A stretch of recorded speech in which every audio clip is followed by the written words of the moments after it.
gerakan sosial dari yang moderat hingga yang radikal.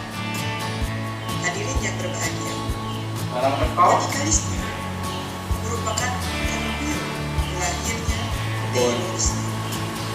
Radikal intoleran, tidak menghargai pendapat dan keyakinan orang lain. Kedua, fanatik, selalu merasa benar sendiri, menganggap orang lain salah.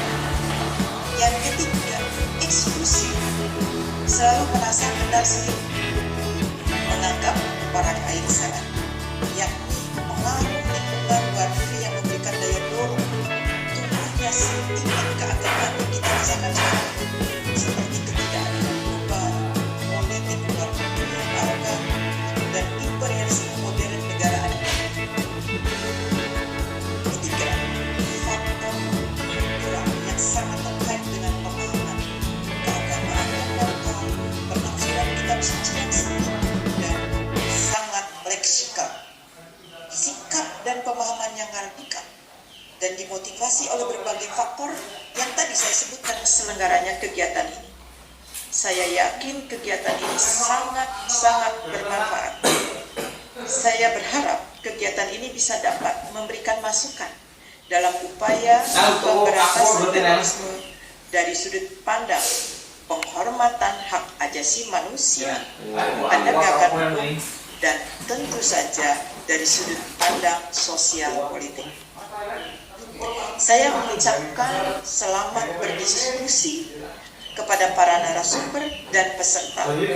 Besar harapan saya agar acara diskusi ini tidak sekedar berhenti menjadi wacana yang kita sedang bicarakan dalam seminar ini, tetapi menjadi salah satu masukan pengambilan kebijakan dalam pemberantasan terorisme.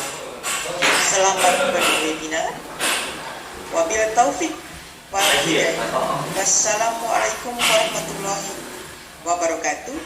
Om Santi Santi.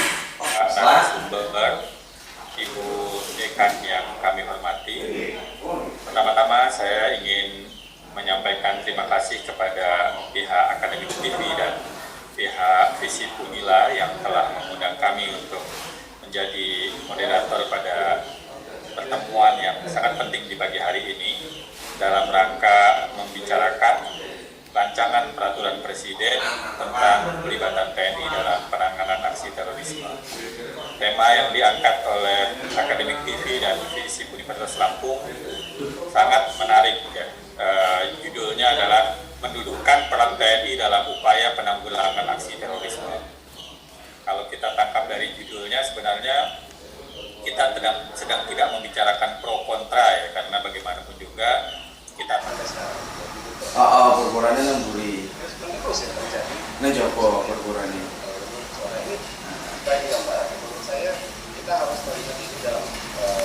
dan posisi Komnas HAM terkait dengan Rapopres yang diajukan oleh Presiden. Tapi betul bahwa ini mungkin rancangan peraturan Presiden pertama yang akan dibahas dengan DPR.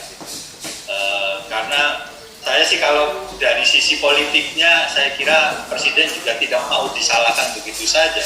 Kalau ada kesalahan begitu terkait dengan langkah-langkah eksekutif begitu ketika tanpa ada persetujuan DPR, saya kira ketika ada kesalahan langkah pelibatan TNI dalam penanggulangan terorisme ini langsung kepada Presiden.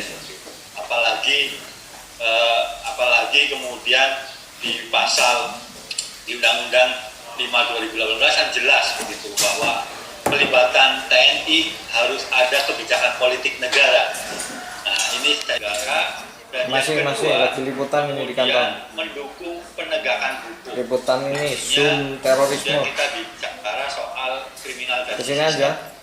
Tadi juga sudah dijelaskan oleh Mas baru pertama ya politik ya dan ilmu pemerintahan.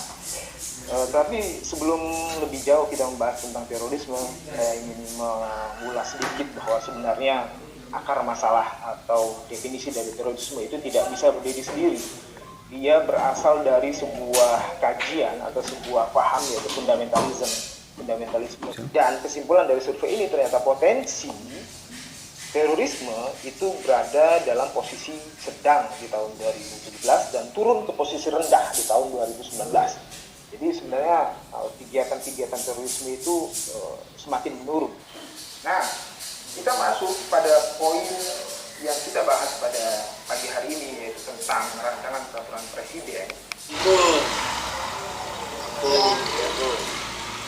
Saya akan menyampaikan materi tentang pelibatan TNI dalam penanggulangan terorisme.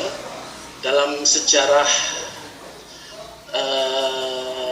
Indonesia dalam masalah terorisme sebenarnya sudah lama ya Indonesia dilanda terorisme ini. Misalnya di masa Orde Baru yang paling dikenal gitu kan, itu ketika ada pembajakan pesawat Garuda di tahun 85 maksud saya 85 di Bangkok, Thailand. Kemudian ada pemboman kantor BCA dan pemboman Candi Borobudur di tahun 85. Teror itu terjadi karena seperti yang tadi disebutkan oleh Bu Ida, bahwa teror ini terjadi karena ketidakpuasan terhadap pemerintah.